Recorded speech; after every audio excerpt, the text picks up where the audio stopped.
Well, I guess it's time to work on that. Welcome back, everybody. My name's Steven. If you're new here, I like to make videos about card games, and today we're talking about my favorite card game, Flesh and Blood, and the upcoming Nationals season. So let's go ahead and talk about everything you need to know for this Nationals season in Flesh and Blood. Starting this weekend, Flesh and Blood will be hosting a massive Nationals season across the world. A variety of countries are hosting their own Nationals of a variety of sizes, but one thing is pretty much set in stone, and every country that's hosting a Nationals is going to be hosting that event in a split format of Classic Constructed and Booster Draft. And what set are they drafting specifically? Well, Monarch. Monarch was the set that originally introduced us to the War of the Monarchs in Chain versus Prism, Boltyn versus Levia, and all of the shadow versus light goodness between Solana and the Daemonastery. And you're going to be drafting that set for all of these events. So get ready to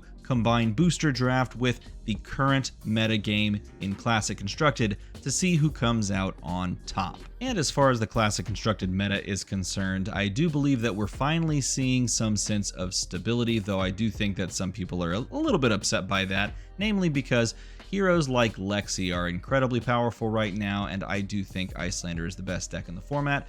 So these two heroes stand alone on top of it all, in my opinion. If an Iyslander makes it into your top 8, I would fear them greatly because, well, if they're a specialist on the hero and they know their matchups, it is very hard to just shut them out completely and shut the door on them. You kind of have to high roll, even if you are Lexi a little bit. That being said, Lexi is so powerful and so flexible that I will be surprised if Lexi doesn't win her fair share of these Nationals across the world. I think she will probably take the lion's share, simply just she has so much power available to her. But if these two are sitting at the top, I do definitely think that Dromai will be represented in the field because she does have fairly favorable matchups on paper with both of these heroes, though I do think that they are more tenuous than originally thought. That being said, if they are favorable and if you know how to play Dromai, she does feel very comfortable into these two heroes exactly overall, and she should be well represented for that reason. That being said, though, if there are a lot of Dromais lurking around, then heroes like Runeblades and Ninjas, well, they can just really do work into exactly Dromai. So if Dromai is very well represented into your tournaments, or if you think they will be, then running something like a Runeblade or a Fi, or really even just Katsu, any ninja technically, is just really good. Bravo overall has a wonderful matchup spread. He is very positive. He has a lot going for him, and if you're playing more of a fatigue package or a fatigue plan with the disruption that you can mix in there,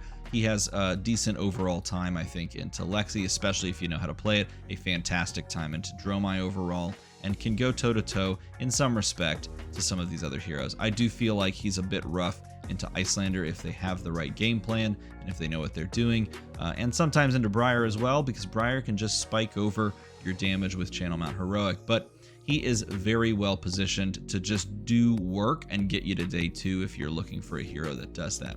And as far as the rest of the heroes are concerned, I didn't really put them on the tier list, but I do think that they are serviceable in general.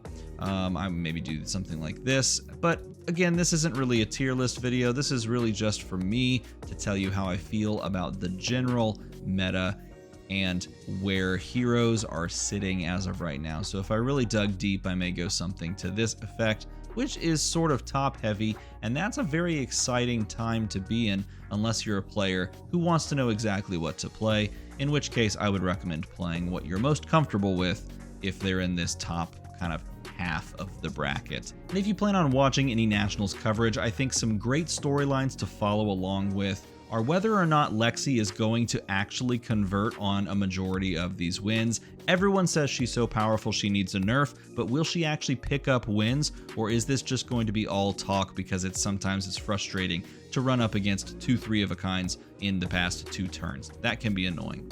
Iyslander. Iyslander was underrated going into the meta and just rattled off 5 wins in a row at like mid-tier events. Will that carry on over into national season where players are really playing for keeps, or is that just something that kind of popped up out of nowhere, and am I completely wrong about Iyslander being super good? We will find out very shortly. Dromai. Does Dromai actually have enough power in those matchups in the top tier to actually do work? Or is it going to be another issue where she just stumbles down the stretch? And then finally, will Briar win one single Nationals and finally hit Living Legend this season, or will she continue to live indefinitely? Those are the storylines to keep your eye out for over the coming weeks and weekends as we get more Nationals across the world. And for those people that are planning on attending the US National Championships, let's talk about that event. It's going to happen, as you probably know, in the Westgate Hotel in Las Vegas. So check it out. It's going to be at the resort and casino. And just so that you know what you're in for, and especially if you're watching at home along with me, I will be watching at home this year. Check out the coverage on the US National side of things being put on by Star City Games. They usually stream to their Twitch channel if memory serves correctly. So check that out throughout the weekend. I'll be watching and hanging out in chat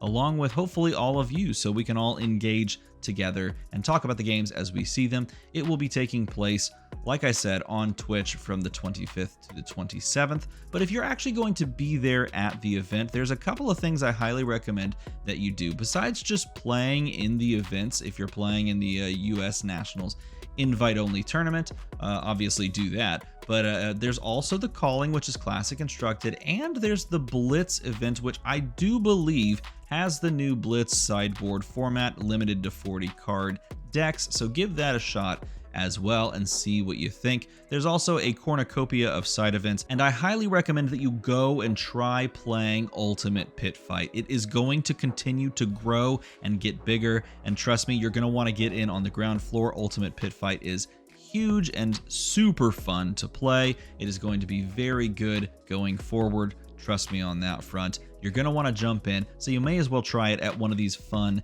events at a side event at US Nationals. And outside of all the side events, there's also a bunch of fun stuff to do, like engage with artists that are going to be there. Highly recommend getting things signed and hopping in and talking to the artists. And in addition to all the great games that you're going to play with fabulous people, you can also go and do some great shopping. And I know one of the places that's going to be there, one of the vendors that will be vending at the event of US Nationals, as well as having some products at a variety of other places, is Metal Fab Tokens. And they've got some really special stuff, particularly here for the US Nationals. So if you check this out, as we get that focus perfect, look at this.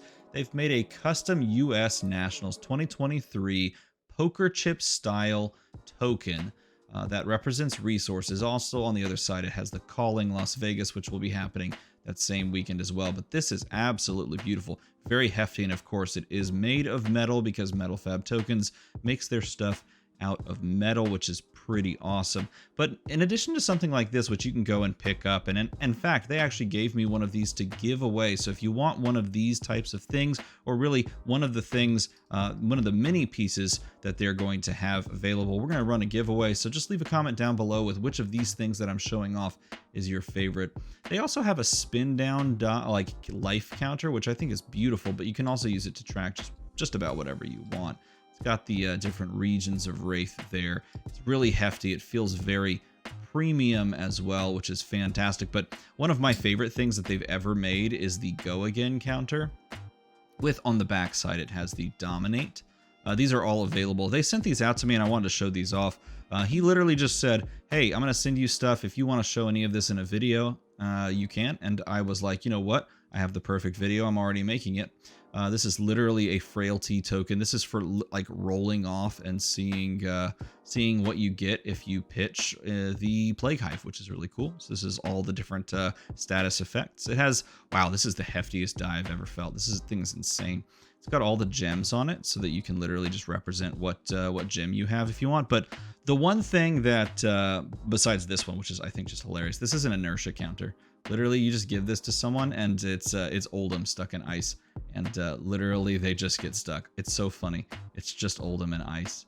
But like I said, the one thing I wanted to show off is this. This is a three-sided die to represent your tunic counter, and it is a fantastic little thing. So what you do is you set it on this side with the 1, and this side, of course, if you're setting it correctly, it's going to go on your left side where both players can see the 1 option. And whenever it's time to tick up your tunic, you literally just spin it this way to 2.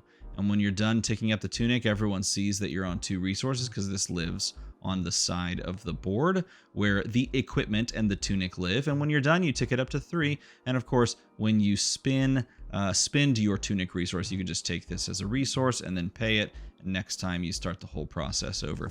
It is a great little fidget as well if you're super into little fidgets, because it just sits and lives on the board, and you can literally just do this over and over and over again. Just 1 to 2 to 3. Both players can see it. It represents, it's represented there with the number as well. And it's just a fantastic little fidget. All of these are really, really beautiful. They're very hefty. They definitely have some weight to them, and being made of metal, they are fantastic. And then of course, you can't go wrong with probably the most beautiful deck box not named the Tolarian Community College deck box. This thing rivals that. This is absolutely incredible. Absolutely insane. And one for the ages. It's got enough space for your classic constructed deck. It's got sideboard slots that can really store very well a lot of stuff, and then of course you have room for your tokens so they don't go jamming around, and hitting onto your cards as well, which is really, really nice. But this is one of several stores that will be there, and I also want to recommend another one. I probably should have asked him if I could recommend his stuff and recommend his store, but I figured I'd just go ahead and do it. Sneap makes the most amazing Flesh and Blood shirts, period, end of story. He's got a fantastic aesthetic and design, and I'm not going to lie, I literally want all of them in my size so that I can just wear them whenever I commentate with my friends at a variety of tournaments. It is sublime, and I have literally been approached by multiple people asking me where I got the shirt. If you want to get your hands on this shirt or these shirts, check it out at US Nationals. I talked to him maybe 3 weeks ago. I'm pretty sure he said he was going to be there with stuff, and so if you want to pick that up, go find him. Last time I saw him, I think he was at Pro Tour Baltimore, and he was actually sharing a space alongside of Metal Fab Tokens. So while I was talking about Metal Fab Tokens, I remembered I wanted to bring up Sneap because the shirts are top notch. And finally, I don't want to end this video without mentioning that if in your area, whatever nationals you go to, if there are members of the LSS staff there or someone representing them, just give them a hey, how's it going, and thank you for all that you do, because they make a fantastic game, and it has really enriched all of our lives, I'm sure, and I hope that you can agree with me. But Nationals is around the corner, and I think we're in for a real treat. That's going to really do some stuff both to the meta and also just overall with this community. It's going to be a blast. I hope you've got your plans to attend a Nationals near you, and if not, that's okay, because you can watch a lot of them via streaming. So check out the FabTCG website for all of the event codes and links so that you can go and watch as many of them as you can. And hopefully, I'll see you in the chat while we're all there together.